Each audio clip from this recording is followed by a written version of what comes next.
But as far as it goes, next year, if you have a full season, you have the regular, how everything goes, have a full 82-game season, yeah, Doc, you on the clock. Get y'all. Well, I totally agree. I disagree. I don't blame Doc at all. Doc Rivers, like, this is why I rail against this whole statistical thing. Everybody got the stats at their hands. Everybody want to run out these numbers and everything, and nobody want to look at the reality of the situation.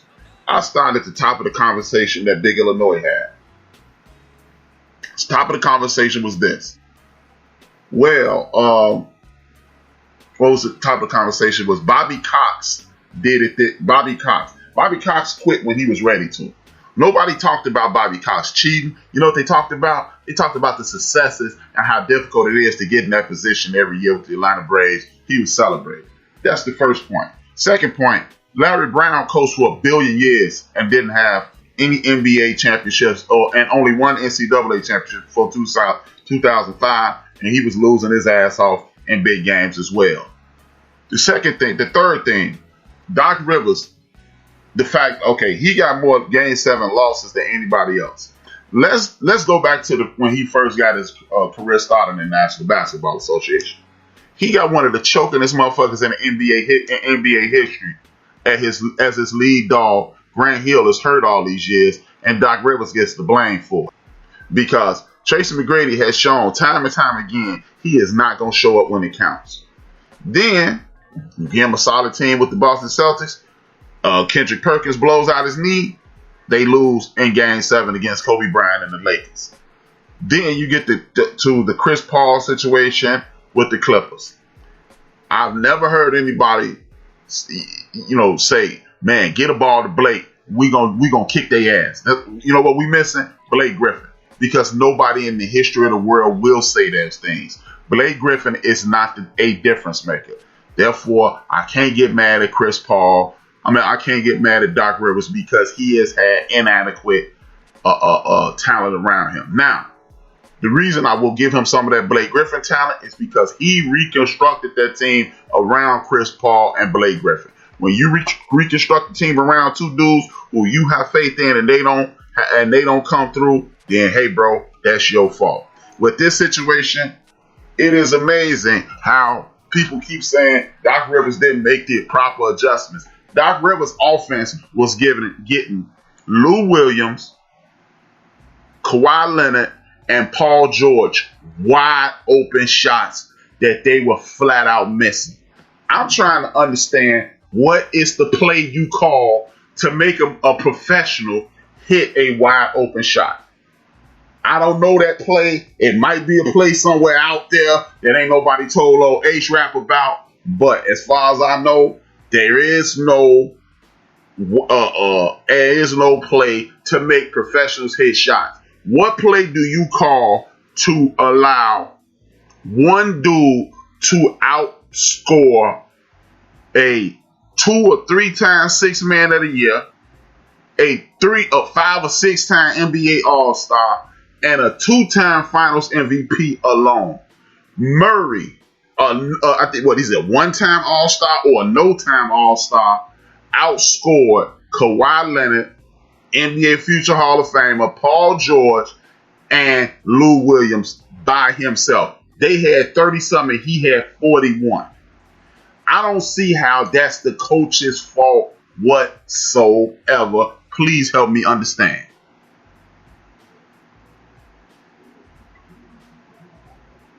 Hello? Right. You right on that one. That's what I said. That's why I preference that, Doc Rivers ain't make them miss shots. He didn't make, Lemon Pepper Lou go cold and stuff like that. It's more so because this was supposed to be considered one of the best defensive teams ever put together. They had the permanent defensive players and had the quote-unquote dogs in the middle. And they just got beat up. Speaking of which, when is Jerry West and Louis Frank going to get any blame?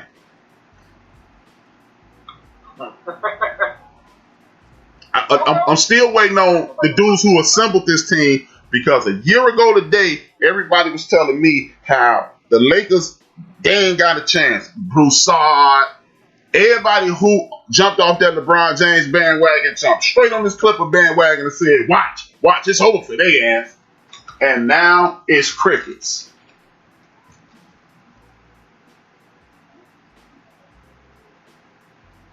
Right. Nobody putting Jerry West in this bad. We ain't heard Jerry West's name at all doing this. You put a team together without any 7-footers? I thought they were so deep. They got Noah. All I heard all season was how well a good a job and how smart Jerry West was. When they lose, Doc Rivers is a dummy. Help me understand. Can either one of y'all help me understand? No, man. Because y'all both said he should get one more year, but so that means Frank and West get one more year too? Well, Jerry West just came on board last year.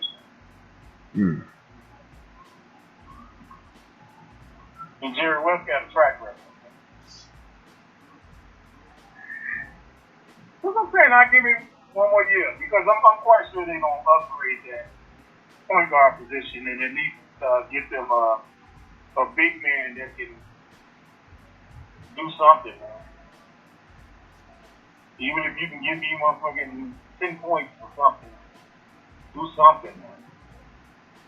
At what point do we as a sports universe admit this 3-point shooting shit is stupid?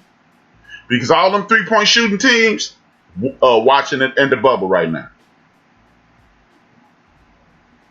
Every one of them at the crib right now. This new way of playing basketball don't work. Because, hey man, my whole life you live by the 3, you die by the 3. And nobody ever explained it, but here's the reason. When you shooting threes, when you get red hot, you're going to blow the team out the gym. But when that team makes you move your feet and play defense, Joker, Murray, Harris, I mean, if you go back and listen to the show from 7 days ago, you would have thought I had a crystal ball. I word for word said exactly what was going to happen. I said the Clippers don't have any shooters. They have scorers. The Denver Nuggets are going to move the ball around the perimeter, make them chase them around, and then when it comes time for them to hit their shots, their legs will be tired and they'll miss those shots. Kawhi missed those shots. Lou missed those shots. Paul missed those shots. But if they have a system like the Nuggets are running, like LeBron and that crew are running, like the Miami Heat are running, like the Boston Celtics are running, then you stand a chance because then you got cuts to the basket, then you got pick and pops and things of that nature where you can get into rhythm so your scores can win. And that's exactly how they lost. This 3-point thing is stupid, and everybody who tries it goes home fast. My man Dame Lillard, this dude could beat you off the dribble. He got the mid-range, he got the pick and pop, he got the logo Leonard, and he stay with them threes, and he shoot their ass out the playoffs every single year.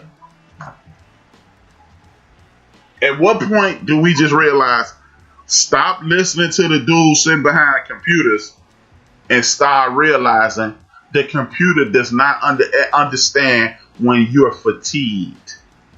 Just a little bit. You don't need to be at 100. You don't have to be at 100%. The computer don't understand at 80, you're going to miss more shots than at 85, you still going good, but you're going to miss more shots you would just shooting threes. But everybody love them analytics and everybody love them stats. It's just, hey, shout out to the stat people. Big ups to them. Y'all are all the way in the fucking wrong.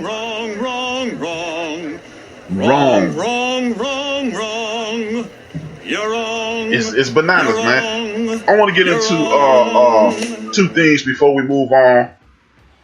One thing has to do with the NBA. The disrespect to the sister on the sideline reporters. This old racist ass reporter here in Chicago, Dan McNeil. He's been a dickhead for years.